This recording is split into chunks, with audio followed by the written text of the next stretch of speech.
What's going on, everyone? I'm Encore. This is Tomorrow Never Comes, and today I wanted to share with some news. It's been a while since we've kind of gone over some of the news and what's been happening in crypto, but mainly Bitcoin. And the reason why I always focus on Bitcoin is because that's the market mover, right? Bitcoin is the king of the jungle. As that goes, so does the market. When Bitcoin is rocketing up through the sky, everything else rockets that much higher, and vice versa. So it's really key to focus on Bitcoin and kind of see where it's at and what's happening. And I wanted to highlight some of the fundamentals that are happening around Bitcoin. And I always say, fundamentals over price, always. And sometimes they correlate and sometimes they don't. But if you can stay on the path of fundamentals, usually that'll lead you to the right path. So let's kind of go over some of the big things, and there have been some monumental things that have been happening. So this time around, things in terms of what were happening, in Russia and everything like that, have actually acted as a positive catalyst. And for anyone who understands Bitcoin and decentralization, just currency for the masses, understands why a conflict of this nature would highlight the benefits of Bitcoin and crypto in general, as opposed to being a deterrent from buying it. Okay, so if we look here, we have this beautiful headline here that says Russia is considering selling its oil and gas for Bitcoin as sanctions intensify from the West. Now, very, very important point here. I see a lot of social media chatter and people just talking in general that, this type of even negative headlines of how, certain fractions of people or countries or, people that don't share your type of mindset, when they are able to access Bitcoin or anything else, it gets looked as this is like criminal activity, quote unquote, bad people are able to access Bitcoin and use it for their means. Here's the deal. Bitcoin is neutral. The fact that Russia can access it is actually a favorable aspect to this entire process, this entire conflict, this entire issue. Because if you could only access Bitcoin or crypto or anything like that when you align with that other person's opinions, or they have to believe what you have to believe in order to access it, that's when you have a problem. That's not decentralization. Bitcoin is for everybody. People you don't like, people you don't care to ever like. And I'll never use the word hate, but there are definitely people out there that others do not like each other, or strongly dislike each other. Everybody has the same ability to access it. It's permissionless. It's borderless. Okay, now how you get it and who you access it through, you may have to jump through more hoops than others. But the fact remains is that nobody is sitting there controlling Bitcoin in terms of the network itself. And I think that's something that needs to be highlighted. And that needs to be something that needs to be understood, is the very fact of decentralization is anybody can access it. Anybody. And so that's why, whether you're pro or you're anti, whatever side it is, the fact that both sides can actually access Bitcoin for their means, that's the whole point. Now, what they do with it, there's always a right and wrong to what's been happening, or how it's being used. But the point is that decentralization means anybody can access it. So I want to make that point very clear. Okay, but from a fundamentals, from a price action standpoint, the fact that the largest exporter of oil and gas, is contemplating accepting Bitcoin as payment. That just points to Bitcoin's use. And that's a use case that you cannot ignore. Okay, so we're not going to get through the whole article, but that's really what's the highlight here. Okay, so that's one. And then just along the same of oil and gas, you're getting companies like Exxon. And what's interesting here, and so what they're teaming up with another, like an energy system here, Denver-based Crusoe energy system. And they want to mine Bitcoin. And how do they want to do that? They want to use energy that would normally be wasted, and they're going to use that and direct it towards Bitcoin miners so that they can actually mint Bitcoin. All right, so we're kind of killing two birds with one stone, where people say, you know, Bitcoin takes way too much energy to create or to mint. And the other point is that so much energy is being created or wasted that it's a problem. So it's kind of hitting two birds with one stone. But here's the interesting aspect of all of this is the fact that, yes, okay, it's a big company, but they've been working for over a year. Over a year. So since late January of 2021. So think about that. Nobody heard about this. It's all under wraps. So obviously companies like this see value in Bitcoin, right? Now, their whole angle is it's not for profit. It's to save the energy or to take care of the energy crisis or wasting of the energy and all that kind of good stuff. But companies like this don't create operations like this if there's not value for the outcome. Whether that's for the company itself, obviously it has to be profitable. But in this case, they're going to highlight that it's good for the climate. So, and that's over a year. So if they're doing it, imagine how many of these big companies are doing something similar. You just don't know about it, or we just don't know about it. So very, very bullish for Bitcoin. Okay.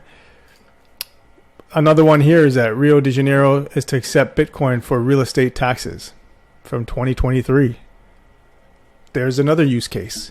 So the biggest thing that Bitcoin bulls or bears had, and the biggest thing that they could always point to or highlight is, well, what's the use case? Yeah, you want to sit on Bitcoin, great. What does that get you? What can you do with it? And that's been really the hill that Bitcoin bears have really been dying on, and really took a strong stance on. So all these use cases now you can use it just for taxes alone, real estate taxes. There's another use case, and that's big. It's not like Brazil is a very small country no one knows about, hidden away. It's a prominent player, and so for a country of this magnitude to adopt Bitcoin in such a fashion, that's a big deal.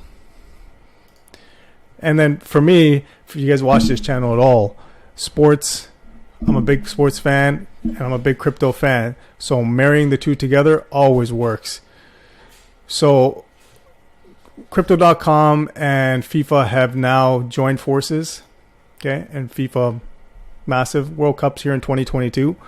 So the fact that Crypto.com is going to get the exposure. Now you think about Super Bowl, right? Being a big deal. Yeah, that's a big deal. But mainly North America. We're talking about one of the biggest sports in the world is now going to get this type of, or Crypto.com is going to get exposure through this partnership. Unbelievable.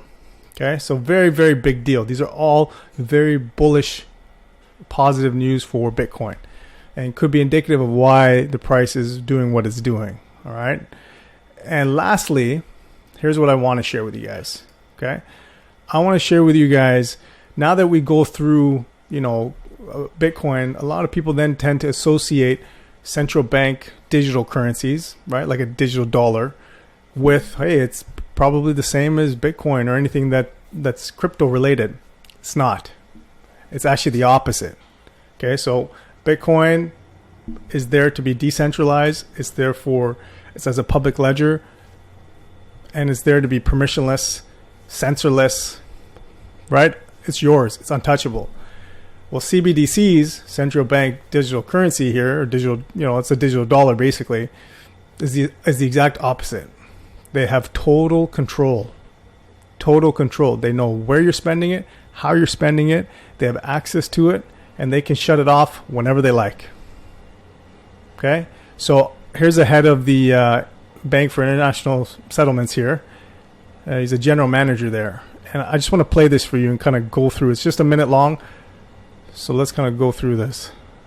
Now, in order to our analysis on CBDC, in particular for the use of general use, we tend to establish the equivalence with cash. And there is a huge difference there. For example, in cash, we don't know, for example, who's using a $100 bill today. We don't know who is using a 1,000 peso bill today.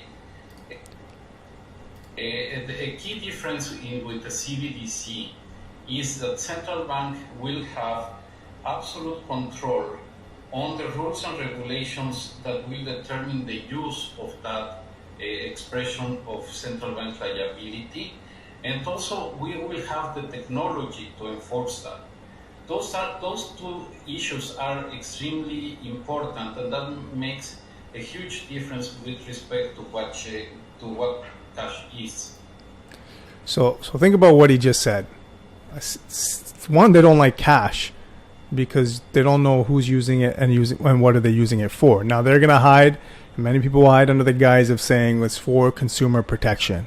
We want to make sure that everyone is following the rules, and so we don't like that cash is being used. So first and foremost, for all those who hate on Bitcoin and say that it's used for money laundering and criminal activity, cash is a much bigger problem. Much bigger problem. I won't dive into those numbers, but that's point one, right? Second point here is they're saying it's absolute power. And let me even backtrack. The fact that they don't know who's using cash, how much, and for what is a big problem for them. That's a red flag. They want to know. They want to know everything. So it's not really yours. If they know it, what you're doing with it, they need to know and have control over it. So when he says absolute power, I mean, this is like taking the mask off, right? You're not even hiding what you want to do anymore. They're looking for absolute power.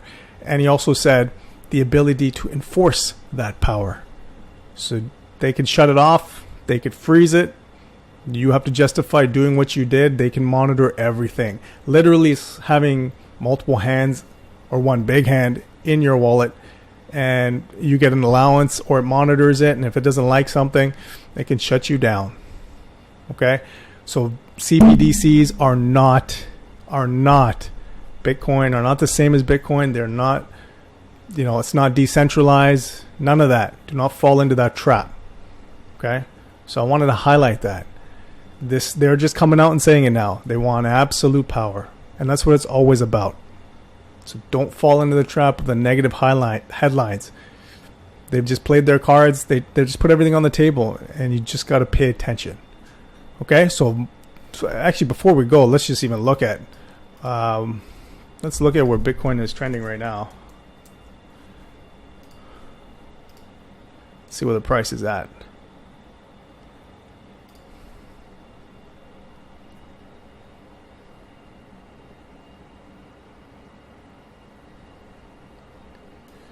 All right, so yeah, we're crossed 46,000.